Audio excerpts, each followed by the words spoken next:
GST start చేసింది అని చెప్పిండ్రు. జిఎస్టీ అనేది గతంలో కాంగ్రెస్ ప్రభుత్వం ఉన్నప్పటి నుంచి ప్రపోజల్ పెడుతూనే ఉన్నారు. వాళ్ళతో ఇంప్లిమెంట్ చేయడం వాళ్ళకి చేతగాలే.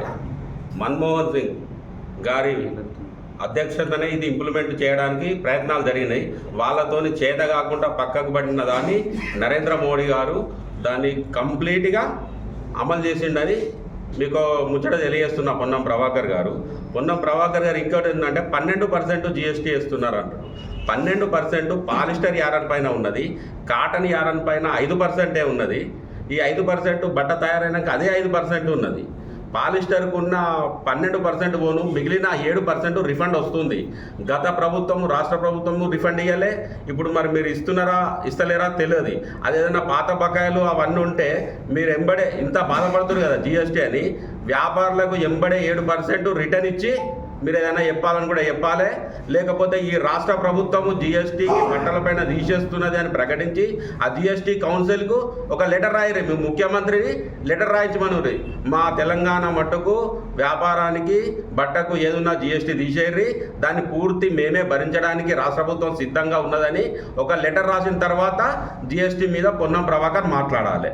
పొన్నం ప్రభాకర్ గారు జిఎస్టీ గురించి మాట్లాడుతుండు కానీ ఆయనకు గతంలో వాళ్ళ కాంగ్రెస్ ప్రభుత్వం ఉన్నప్పుడు వ్యాటు రెడీమేడ్ బట్టల పైన 28% వ్యాట్ ఉండే. మరి అప్పుడు తెలియదు ఆయనకు.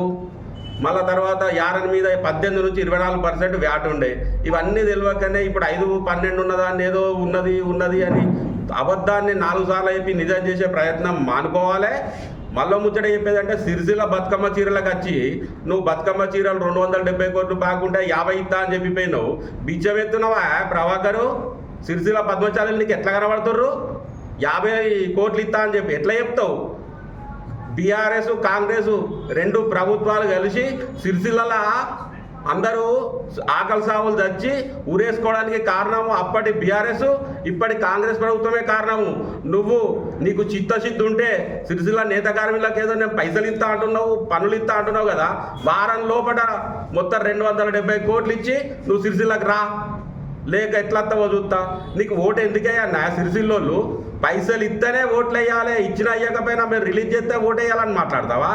ఓట్లు అనేది స్వచ్ఛందంగా వేయాలి కానీ బెదిరించి గత ప్రభుత్వము బెదిరింపులకు గురి చేసి అందరినీ దగ్గర పెట్టుకొని ఏడికి పోయిందో ఆలోచించు.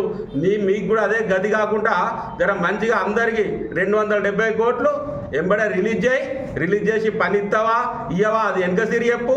నువ్వు జిఎస్టీ మీద మాట్లాడాలంటే జిఎస్టీ కౌన్సిల్కు లెటర్ రాసి సిరిసిల్లకు రా, నీతో చర్చించడానికి భారతీయ జనతా పార్టీ సిద్ధంగా ఉన్నదని తెలియజేస్తున్నాం. భారత్ మాతాకి జై.